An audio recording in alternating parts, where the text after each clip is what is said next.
ખેડૂત મિત્રો અત્યારે અળસિયાના ખાતરને લઈને માર્કેટમાં જે ઘણી બધી વસ્તુ જે ચાલતી હોય છે, અળસિયાના ખાતર સારા મળતા નથી.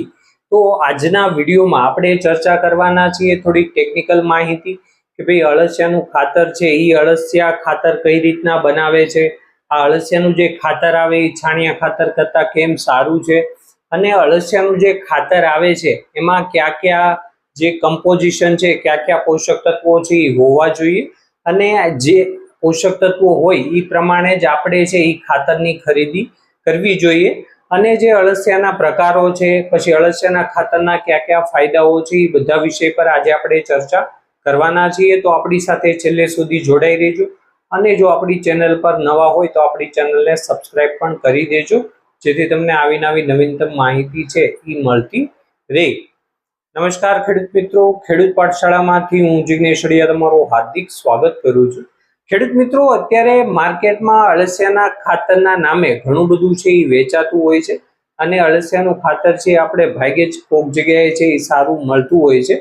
તો ખેડૂતોને ખબર હોવી જોઈએ કે ભાઈ અળસિયાનું જે ખાતર આવે છે એમાં કયા કયા પોષક તત્વો કેટલા પ્રમાણમાં છે એ હોવા જોઈએ. તો આપણે વાત કરીએ કે ભાઈ આજના વિડીયોમાં આપણે અળસિયાના ખાતરને લઈને એની જે સંપૂર્ણ માહિતી છે એ આપણે લેવાના છીએ. તો પહેલો જ પ્રશ્ન એ આવે કે ભાઈ અળસિયાનું ખાતર છે એમાં કયા કયા પોષક તત્વો કેટલા પ્રમાણમાં હોવા જોઈએ એની આપણે ચર્ચા કરીએ.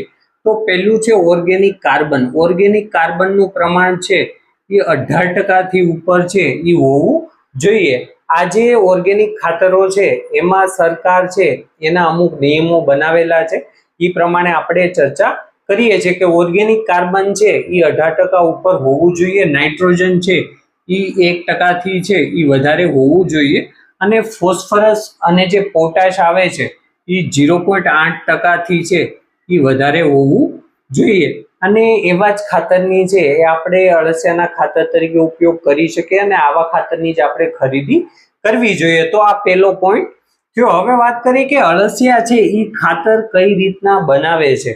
એ આપણને થોડોક ટેકનિકલ વિષય છે કે ભાઈ કોઈ પણ અળસિયું હોય, જ્યારે પણ કોઈ ખોરાક ખાય, માન લો કે પાંદડા છે અથવા છાણ છે, એવી રીતના છે એ જ્યારે ખોરાક લે છે ત્યારે એના મોઢામાંથી અમુક છે એ પ્રવાહી એવા પદાર્થ છે એ રિલીઝ થતા હોય છે. એના કારણે છે એ પદાર્થનું વિઘટન થતું હોય છે, અને ઘણા બધા આપણે અળસિયા છે એના શરીરમાં ઘણા બધા એવા માઇક્રો ઓર્ગેનિઝમ, સૂક્ષ્મજીવો રહેલા હોય છે જે અલગ અલગ એન્ઝાઇમનું નિર્માણ કરે છે, અને જે આ ઓર્ગેનિક પદાર્થ છે એનું વિઘટન કરે છે, અને એમાંથી અલગ અલગ છે એ પદાર્થો બનતા હોય છે. અમુક જે હોર્મોન્સ છે એનું નિર્માણ થતું હોય છે, ઓર્ગેનિક કાર્બનનું નિર્માણ થતું હોય છે, અને છેલ્લે જે એમાંથી બહાર નીકળે એ આપણે વર્મી કમ્પોસ્ટ એટલે કે અળસિયાના ખાતર તરીકે ઉપયોગ કરતા હોય છે. એમાં ઘણા બધા જે એન્ઝાઇમ છે એ મહત્વનો ફાળો ભજવતા હોય છે. આપણે બહુ અંદર નથી જવું.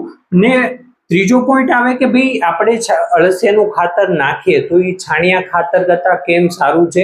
એના આપણે ફાયદાની વાત કરીએ તો જે છાણિયું ખાતર છે એનું વિઘટન સૂક્ષ્મજીવો કરતા હોય છે, પણ જ્યારે આપણે અળસિયાના ખાતરની વાત કરીએ તો અળસિયું તો છે જ, એની સાથે સાથે સૂક્ષ્મજીવો પણ છે.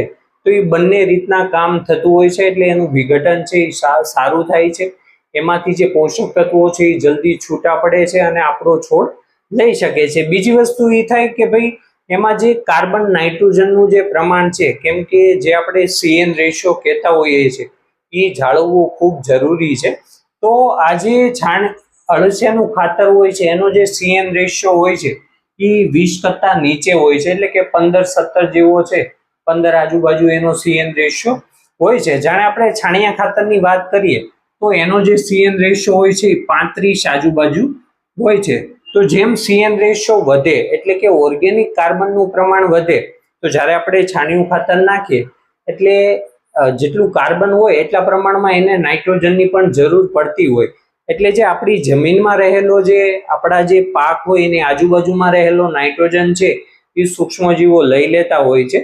તો થોડા સમય માટે નાઇટ્રોજનની છે એ ઉણપ વર્તાતી હોય છે. તો એવા બધા પ્રશ્નો આવે એટલા માટે CN રેશિયો જાળવવો ખૂબ જરૂરી છે, જે અળસિયાના ખાતરમાં ઓછો હોય છે એટલે વાંધો આવતો નથી, અને આપણને પરિણામ છે એ ખૂબ સારા આપે છે. બીજી વસ્તુ એ કે એમાં વ્યુમિક પદાર્થ, જે અળસિયાનું ખાતર હોય છે એમાં ઘણા બધા હોર્મોન્સ, હ્યુમિક ફુલ્વિકનું પ્રમાણ પણ આપણને જોવા મળતું હોય છે.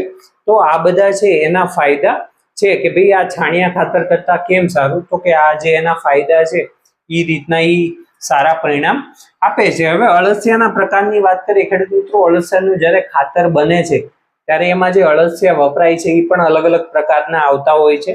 જે પેલા અમુક જે અળસિયાની જાત હોય એ ઉપરના જે સરફેસ હોય, ઉપરનો જે જમીનનો ભાગ હોય એમાં જ કામ કરતી હોય. અમુક જાત છે એ બહુ અંદર સુધી છે એ કામ કરતી હોય છે, અને અમુક જાત છે એ બંનેની વચ્ચે છે એ કામ કરતી હોય છે. જે અળસિયાના ખાતરમાં અત્યારે સૌથી વધારે જે જાત વપરાય છે એમાં એ છે એ ઉપરની બાજુ જ કામ કરતી હોય છે. એટલા માટે આ જે છાણિયું અળસિયાનું જે ખાતર બનાવવામાં છે એ જાતનો ઉપયોગ કરતા હોય છે. પણ આપણી જમીનમાં જે પહેલેથી જ રહેલા જે અળસિયા છે એ જમીનમાં ઊંડે સુધી કામ કરતા હોય છે, તો પણ એના પણ અલગ ફાયદા છે. અત્યારે આપણે કેમિકલ ખાતરના એટલા બધા ઉપયોગ વધી ગયા છે, એના કારણે આપણને અમુક જગ્યાએ અળસિયા જોવા મળતા નથી. તો આનું કારણ એ પણ છે કેમ કે જે જૂના અળસિયા, જે આપણી જે અમુક જાતો છે જે વર્ષોથી આપણી જમીનમાં કામ કરે છે, એ જમીનમાં ઊંડે સુધી જતા હોય છે, ઊંડે સુધી છે એ કાણા પાડતા હોય છે. એટલે જ્યારે વરસાદનું પાણી આવે ત્યારે એ નીચે સુધી ઉતરતું હોય છે અને આપણે પાણીના તળ છે એ પણ ઉપર આવતા હોય છે. એવા એના ઘણા બધા ફાયદા હોય છે. હવે આપણે ફાયદાની વાત કરીએ તો પહેલી વસ્તુ એ કે આ જે અળસિયાનું ખાતર છે એમાં અલગ અલગ હોર્મોન્સનું પ્રમાણ આપણને જોવા મળે છે, જેમાં ઓક્સિન હોય, સાઇટોકાઇનિન હોય, જિબ્રેલિન હોય, એવા બધા જે હોર્મોન છે એનું પ્રમાણ જોવા મળે છે, જે આપણા છોડના વૃદ્ધિ વિકાસ માટે ખૂબ જ અગત્યનું છે. ફાલ માટે ખૂબ જ અગત્યનું છે, અને બીજા પણ જે એનો વૃદ્ધિ વિકાસ થાય છે, જે છોડની લંબાઈ છે એના કારણે છે એ વધતી હોય છે. બીજી વસ્તુ છે પોષક તત્વો. આપણને આમાં બધા જ પ્રકારના પોષક તત્વો મળી જતા હોય છે. સૂક્ષ્મ પોષક તત્વો હોય અથવા જે નાઇટ્રોજન, ફોસ્ફરસ, પોટાશ અને જે ઝીંક છે, લોહ તત્વ છે, એવા ઘણા બધા, બોરોન છે, મેગ્નેશિયમ છે, મેંગેનીઝ છે, એવા બધા પ્રકારના પોષક તત્વો આપણને અળસિયાના ખાતરમાં મળી જતા હોય છે. એની સાથે સાથે અમુક જે સૂક્ષ્મજીવો હોય છે જે નુકસાનકારક ફૂગને આવવા દેતા નથી, તો એવા પણ જે સૂક્ષ્મજીવો છે એનું પ્રમાણ આપણને જોવા મળે છે. બીજી વસ્તુ એ કે આપણે વાત કરી કે વૃદ્ધિ વિકાસ માટે તો ખૂબ સારા એવા પરિણામ આપે છે, પણ એની સાથે સાથે ભેજ અને જમીન, આપણી જમીન સુધારવા માટે અળસિયાનું ખાતર હોય અથવા અળસિયા છે એ ખૂબ મહત્વનો ફાળો ભજવતા હોય છે. એના કારણે જમીન છે એ સુધરતી હોય છે. એટલા માટે જ અત્યારે જેટલા પણ જંતુ આવે છે એમાંથી અળસિયું છે એ આપણી જમીન માટે ખૂબ સારું છે, કેમ કે આપણી જમીનમાં છિદ્રો એ વધારતું હોય છે. એના કારણે ભેજ સંગ્રહ શક્તિ, પાણીની જાળવણી છે એ થતી હોય છે, અને અમુક વાર આપણે જે પાણીની ઉણપ પડે તો એ બધું પડતું નથી. તો આવા અનેક ફાયદા છે એ અળસિયાના ખાતરના અને અળસિયાના છે. તો જ્યારે પણ તમે માર્કેટમાંથી ખરીદી કરો ત્યારે અમુક વસ્તુનું ખાસ ધ્યાન રાખવું કે ભાઈ આપણે વાત કરીએ એમ કે એમાં 18% કાર્બનનું પ્રમાણ હોવું જોઈએ, નાઇટ્રોજન 1% હોવું જોઈએ, 0.8% ફોસ્ફરસ અને પોટાશનું પ્રમાણ હોવું જોઈએ. તો આ બધી વસ્તુ તપાસીને જ પછી આપણે અળસિયાનું ખાતર છે એની ખરીદી કરવી જોઈએ.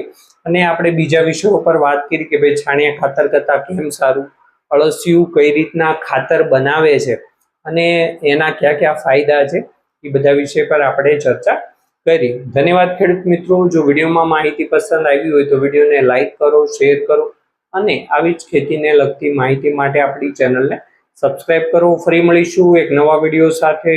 જય જવાન, જય કિસાન.